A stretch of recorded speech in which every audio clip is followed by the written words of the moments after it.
नमस्कार, आपके साथ हूं मैं खुशबू मनोरमा मिश्रा और आप देख रहे हैं इंडिया न्यूज।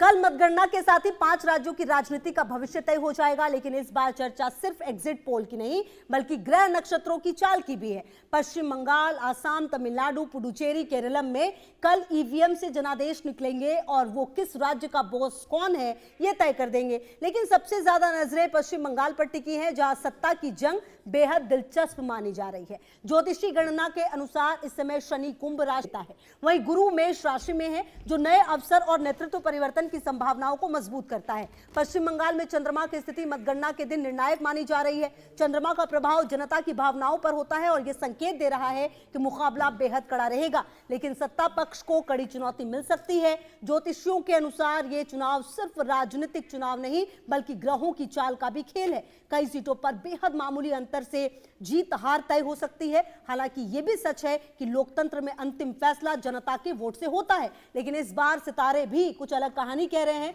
हालांकि ग्रहों की चाल को लेकर ज्यादा जानकारी हमारे साथ स्टूडियो में मौजूद देश के विख्यात ज्योतिषी देंगे, साथ ही देवीय गणना के आधार पर भी कल की मतगणना के बारे में भविष्यवाणी करेंगे। जी हां, आज की रात बहुत भारी वाली बात जो है आज वो साबित होती हुई नजर आ रही है कि आज की रात सबसे बड़ी रात हो सकती है राजनीतिक पार्टियों के लिए, क्योंकि कहीं ना कहीं बहुत कुछ बदलने वाला है। इन 5 राज्यों के नतीजे आने वाले हैं, तैयारी पूरी हो चुकी है। कल मतगणना सबसे तेज आप हमारे साथ देखेंगे और आपको यह भी बता दें कि चलिए फटाफट बता देते हैं। मेरे साथ सुमित आचार्य जी ज्योतिषी जुड़ चुके हैं, आचार्य राज पुरोहित मधुर जी ज्योतिषी, आपका बहुत स्वागत, आचार्य नीति शर्मा जी और आचार्य जीतू सिंह जी, बहुत बहुत स्वागत, बहुत बहुत शुक्रिया आप सभी का जुड़ने के लिए। सबसे पहले मैं आप ही के पास आऊंगी आचार्य नीति शर्मा जी, क्योंकि कल अब देखिए कहते यही रात अंतिम, यही रात भारी। मुझे वो सीन याद आ जाता है, पता नहीं क्यों, घूमते हुए रावण मतलब सब लोग जो घूमते हुए रहते हैं। कुल मिलाकर अब मतलब अगर घड़ी की सुइयों पर भी नजर डालें, लगभग 12 घंटे का वक्त है जब पहला रुझान कल शायद इस वक्त तक आ जाएगा, 8:01 तक। आपको क्या लग रहा है कि कल जब शुरुआत होगी धीरे धीरे रुझान किस तरफ जाएंगे और नतीजे क्या होने वाले हैं कल 5 राज्यों में? इतना तो पक्का है कि आज की रात ममता जी को नींद नहीं आने वाली है। मोदी जी को आ जाएगी क्या? मोदी जी को आ जाएगी। अच्छा, मोदी जी को आ जाएगी, ममता जी क्यों नहीं आएगी? अच्छा। क्योंकि स्टेक पे ममता जी का पूरा पॉलिटिकल करियर लगा हुआ है। सो उनके लिए ये निश्चित रूप से बहुत भारी रात है जी। लेकिन जहाँ तक राजनीति की बात है, मेरी व्यक्तिगत इंक्लिनेशन की बात है, वो एक अलग चीज़ है। मैं ज्योतिषी के रूप में आपके साथ बैठी हूँ और प्रश्न ममता जी के बारे में हुआ, प्रश्न कलकत्ता के बारे में हुआ और उस परिप्रेक्ष्य में टीएमसी वहाँ की रूलिंग पार्टी है, जो कांटे की टक्कर दे रही है वो भाजपा दे रही है।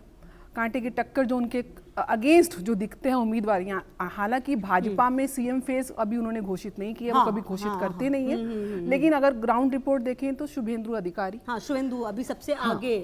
तो और चौथी कुंडली जो मुझे देखनी है वो भाजपा की अपनी कुंडली देखनी है और भाजपा के जो सुप्रीमो हैं जिनके फेस पे मेरे ख्याल से पूरे राष्ट्र में चुनाव लड़ा जाता है, वो नरेंद्र मोदी जी हैं। तो 5 कुंडलियां और उसके बाद भी मैं ये भी मानती हूँ, क्योंकि ये सारी कुंडलियों का डेटा हम लोगों को गूगल से मिलता है। ममता जी ना मेरे पास आई है ना मोदी जी मेरे पास आए हैं, और आ भी जाए वो अपनी सही डेट ऑफ बर्थ बता दें, वो भी बड़ी बात है, भी राजनीतिज्ञ लोग हैं। तो उसके बाद जो आखिरी मैं हमेशा बोलती आई हूँ, ज्योतिषी के पास हुक्म का इक्का होता है, वो प्रश्न कुंडली होती है।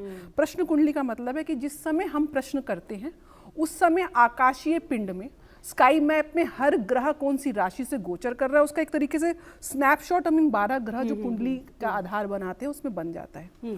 गूगल की बात करूं तो ममता जी की जो कुंडली आती है वो 5 जनवरी 1955 की आती है। उसके आधार पे मेष लगन है, मेष लगन के स्वामी मंगल सेनापति की संज्ञा, जिसका मंगल स्ट्रांग होता है उसके अंदर फाइटिंग स्पिरिट बहुत हाई होती है। और उनका जो चंद्रमा का नक्षत्र है, जो चंद्रमा दूसरे भाव में उच्च के बैठे चतुर्थेश होकर, यानी कि 4th लॉर्ड 2nd हाउस धन के भाव में उच्च का बैठा है। और कृतिका नक्षत्र कृतिकाओं ने कुमार कार्तिकेय का पालन पोषण किया था। कुमार कार्तिकेय देवताओं के सेनापति थे, यानी कि डबल जो कहते हैं ना सोल्जर की spirit, she is a born soldier. Correct, हाँ, वो तो देखिए एक जमीन पे दिख आप भी रहा इस है, उम्र में आप देखिए वो जिस तरीके से डटी हुई हैं वो हमको एडमायर करना पड़ेगा, चाहे मेरी पॉलिटिकल Correct, correct, इंक्लिनेशन है वो, हाँ, कोई महिला कोई पुरुष भी नहीं वहां तक कर सकता हाँ, बिल्कुल, ठीक है ना। अपना व्यक्तिगत जीवन जैसे मोदी जी ने नहीं चुना, हाँ, सामाजिक जीवन चुना, वही ममता जी का भी वही है। बिल्कुल बिल्कुल। और शुरुआत से, ये आज की बात नहीं कि वो आज इस एज में आ गई थी, उनका शुरुआत से वो आप रहा ही देखिए है। जिस समय कम्युनिस्ट को उन्होंने, वो एक आंदोलन से उभरी हुई नेता है, करेक्ट, और कांग्रेस की पृष्ठभूमि से आई हैं, और यही मोदी जी को उन्होंने आम भी खिलाए हैं, तो उनको कुर्ते भी भेजे हैं, तो वो हर चीज साम दाम दंड भेद और जमीन की राजनीति से जुड़ी हुई नेत्री हैं। मेरे ख्याल से किसी महिला को आइडियल बनाना चाहिए एक राजनीतिक के तौर पर, ममता जी उसको कहीं ना कहीं एडमायरेबल कुल है। मिलाकर आपको लग रहा है कुल कि मिला के ममता जी की शनि की महादशा चल रही है, जो उच्च के बैठे हैं सप्तम भाव में, शशनाम का पंच महापुरुष योग बना रहे हैं, गुरु की अंतरदशा चल रही है जो चौथे भाव में उच्च के बैठे हैं, दो उच्च के प्लैनेट्स की दशा और अंतरदशा पैरेलल गोचर से देखेंगे तो उच्च के सूर्य लगन से गोचर कर रहे हैं। मोदी जी की भी अगेंस्ट उनके लग्नेश की रोचक पंच महापुरुष योग मंगल बना रहे हैं, बुध उच्च के उसके अंतरदशा, दोनों की कुंडली पैरेलली स्ट्रांग है। फिर मेरे पास तीसरी कुंडली आती है टीएमसी और बीजेपी की भी मैं बात करूंगी, उसमें भी फेवरेबल पोजीशन टीएमसी की भी लग्नेश की गुरु की महादशा चल रही है। लेकिन जो मैंने प्रश्न कुंडली लगाई वहां पे सिंह लगन उदय हो रहा था। सिंह लगन सत्ता का है, सिंह लगन सूर्य का है, और सिंह लगन का स्वामी सूर्य नवम भाव में उच्च के 11वें भाव के स्वामी बुध के साथ, यानी कि लाभ भाव के स्वामी बुध के साथ, उच्च के लग्नेश के साथ भाग्य भाव में युति बना रहे हैं। और दशम भाव जो उस कुंडली का सत्ता का कारक है, वहां पे शुक्र स्वग्रही होके मालव्य नाम का पंच महापुरुष योग बना रहे हैं।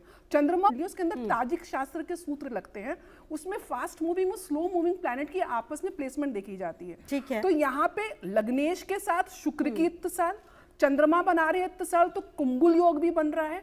उसके साथ ओवरऑल अगर मैं परमिटेशन कॉम्बिनेशन देखूं, ममता जी एंड में टक्कर कांटे की होगी, एक साइड स्वीप नहीं मिलेगी।